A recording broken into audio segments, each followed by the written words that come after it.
Hey, it's the iPhone 7. Now, I promise we're going to talk about the headphone jack, but let's start with something fun. The iPhone 7 is water resistant. It's not quite as water resistant as Samsung's phones, but it's still not going to freak out if you get it wet, and that's awesome. The new iPhone 7 and 7 Plus look more or less exactly like the iPhone 6 and 6 Plus from 2014. There are some small differences like stereo speakers, tweaked antenna lines, and a bigger camera bump, but the biggest change in the new iPhone is the removal of the headphone jack. It comes with Lightning earpods and a dongle for using your old headphones, which costs $9 if you lose it. Apple's forcing a big change by taking away the headphone jack, and the ecosystem around that change is pretty immature. This is all going to be really inconvenient while everyone adapts and builds adapters. Apple's also pushing wireless audio really hard, and I got to try out a pre-production set of AirPods, the new wireless earbuds. I can't review them since they're prototypes, but they worked pretty well, even though every single person I showed them to thought the case looked like dental floss. Apple says it needed to take out the headphone jack so it could add all kinds of other new features to the iPhone 7, like better cameras, the Taptic Engine haptic feedback system, water resistance, and maybe most importantly, a bigger battery.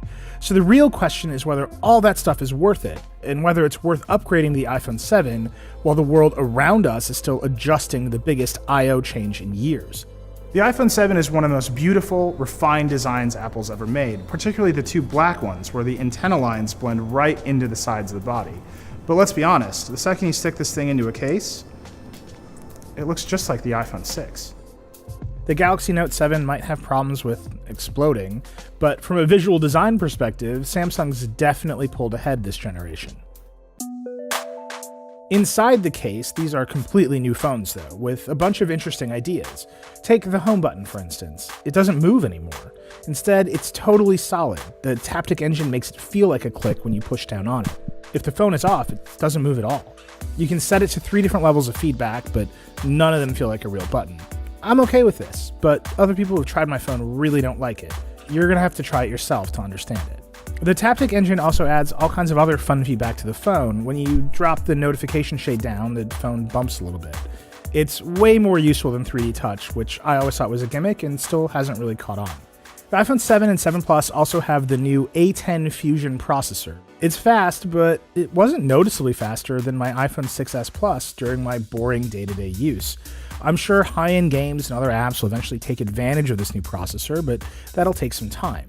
The real news with the A10 Fusion is that it has 4 cores, 2 of which are special low-power cores. That means the phone can use less power and you're not stressing it, saving battery life. In about a week of use, I got 8 to 10 hours a day of battery life with the iPhone 7 and about 10 to 12 hours of battery life with the 7 Plus. That's pretty much what Apple claims, but depending on how much you use your phone during the day, it could be just the same as the 6S. The other big news of the iPhone 7 is the improved camera. It's an improvement over the 6S, but it is not a huge leap, and it's about the same as the Galaxy S7. The front camera on both new iPhones has been upgraded to a 7-megapixel sensor, while the rear camera on the regular iPhone 7 has a faster f1.8 lens and optical image stabilization, both of which improve low-light performance. And the 7 Plus has a radical dual camera system on the back with 2 12-megapixel shooters, a wide-angle lens and a telephoto lens.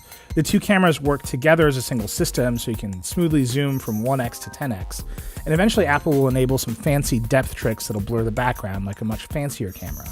Here's the thing, the camera is only a little bit better. Day to day, you might not notice it, but at the edges of performance, in low light with extreme detail, it is noticeably better. The major tells are that the 7's wider aperture lens leads to a slightly softer background, and colors are a little bit more vibrant straight off the camera. And where you'll really see that increased vibrancy is on the iPhone 7 screen, which can display a much wider range of colors than the 6S. It's very noticeable. Not only is the screen warmer than the 6S display, but photos look amazing on it. You can definitely tell a 7 photo apart from the 6S when you look at them on the 7. Other phones with dual cameras, like the Honor 8, let you do very impressive focus tricks.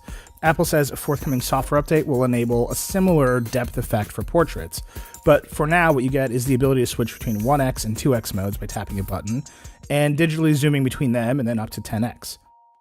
Front cameras are almost more important than rear cameras in our Snapchat world, and the iPhone 7's front camera is excellent.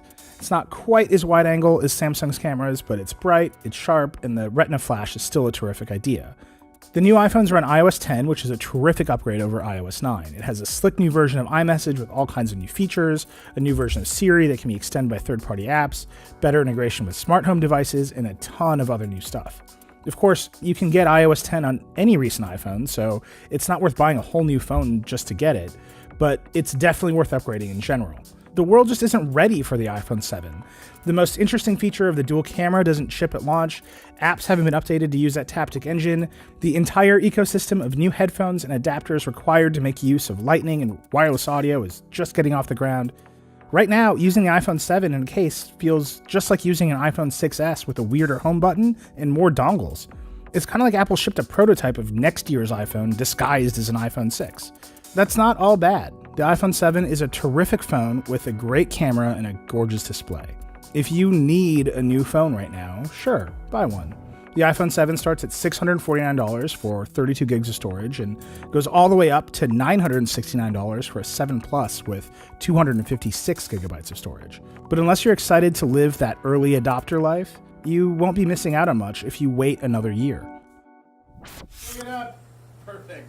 So you want us pointing at the camera.